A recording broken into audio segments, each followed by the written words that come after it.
আল্লাহ রাব্বুল আলামিন বলেন ফেরেশতারা এই জমিটা বুঝে ঝুলে দাঁড়ায় আমি বন্দোবস্ত করতেছি। আল্লাহ রাব্বুল আলামিন পেরেক গেড়ে দিলেন বিভিন্ন জায়গায় পৃথিবীর জমিনের উপরে। পেরেক কি? পেরেক হলো পাহাড়।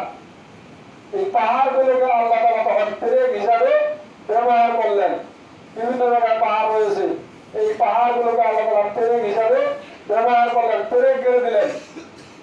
ফেরেশতারা বলতেছেন রাব্বুল আলামিন পাহাড় বুঝে অনেক শক্তিশালী, পাহাড়ের চেয়ে আর কিছু শক্তিশালী আছে কি আপনার সৃষ্টির মধ্যে? পাহাড়ই তো মনে হয় সবচেয়ে শক্তিশালী নাকি? এই পাহাড়গুলো জমিনটা নড়াচড়া বন্ধ করে দিল। আল্লাহ রাব্বুল আলামিন বলেন ও ফেরেশতারা না, শুধু পাহাড় শক্তিশালী নয়, পাহাড়ের চাইতেও শক্তিশালী আছে আমার সৃষ্টির মধ্যে, পাহাড়ের চাইতেও শক্তিশালী জিনিস আছে। ফেরেশতারা বলেন আল্লাহ তাআলা পাহাড়ের চাইতে আমার কি জিনিস শক্তিশালী আছে?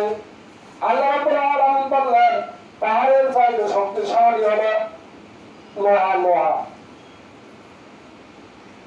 হাদিদ, এই লোহা হলো পাহাড়ের চাইতে শক্তিশালী। আমার সৃষ্টি হলো লোহা, এই লোহা হলো পাহাড়ের চাইতে শক্তিশালী। এই জন্য পাহাড় গুলো যখন কাটে লোহা দিয়ে তো কাটে, লোহা ছাড়া তো কাটা সম্ভব নয়। যদিও পাহাড় কাটা পরিবেশের জন্য ক্ষতিকর। ফেরেশতারা বলছেন রাব্বুল আলামিন তার লোহা বুঝে শক্তিশালী আপনার সৃষ্টির মধ্যে।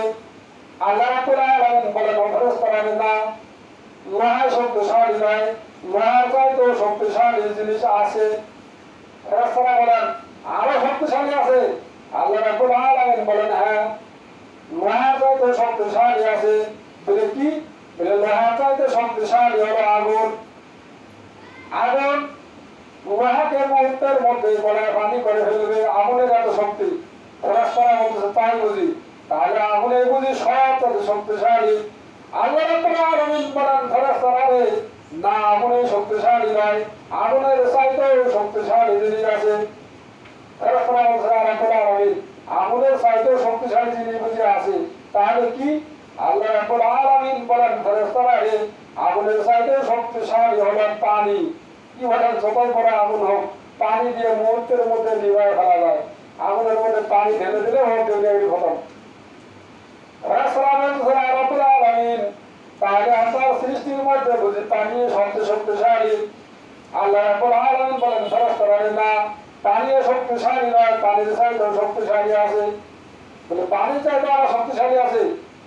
আল্লাহ রাব্বুল আলামিন বলেন পানির চাইতে শক্তিশালী হলো বাতাস, হাওয়া। বাতাসের শক্তি দেখেননি?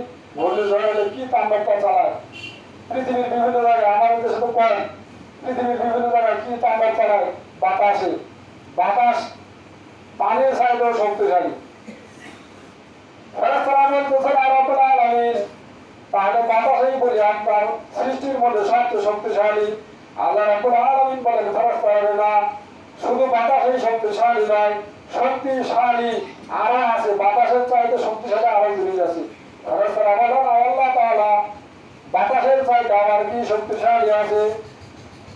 আমরা তো মনে করেছিলাম পাহাড় সবচেয়ে শক্তিশালী, আপনি বললাম না পাহাড় শক্তিশালী নয়, লোহা শক্তিশালী। আমরা মনে করলাম লোহাই মনে হয় সবচেয়ে শক্তিশালী, আপনি বললেন না লোহা শুধু শক্তিশালী নয়, লোহা তাইতো শক্তিশালী হলো আগুন।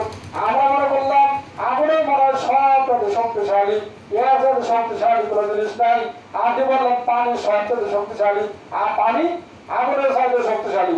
আমরা মনে করলাম পানি বুঝি সবচেয়ে শক্তিশালী, আপনি বললেন যে না হাওয়া সবচেয়ে শক্তিশালী, হাওয়া চাইতে আবার শক্তিশালী আছে। আমরা তো মনে করলাম হাওয়াই মনে হয় সবচেয়ে শক্তিশালী, হাওয়া চাইতে আর কোনো শক্তিশালী নাই। আপনি আমারও বলতেছেন হাওয়ার চাইতেও শক্তিশালী, সব কিছু চাইতে শক্তিশালী। আল্লাহ রাব্বুল আলামিন বলতেছেন ও ফেরেশতারা পাহাড়ের চাইতে, লোহার চাইতে, আগুনের চাইতে, পানির চাইতে, বাতাসের চাইতে সবগুলোকে যদি একত্রিত করা হয়, সবগুলোর শক্তিকে যদি একত্রিত করা হয়, এক জায়গায় রাখা হয়, আর আমার মুমিন বান্দার দামকে যদি সরকারকে যদি এক পাল্লায় রাখা হয়, সবকিছুর চাইতে আমার মুমিন বান্দার সরকার হলো সত্যি অনেক বেশি বড়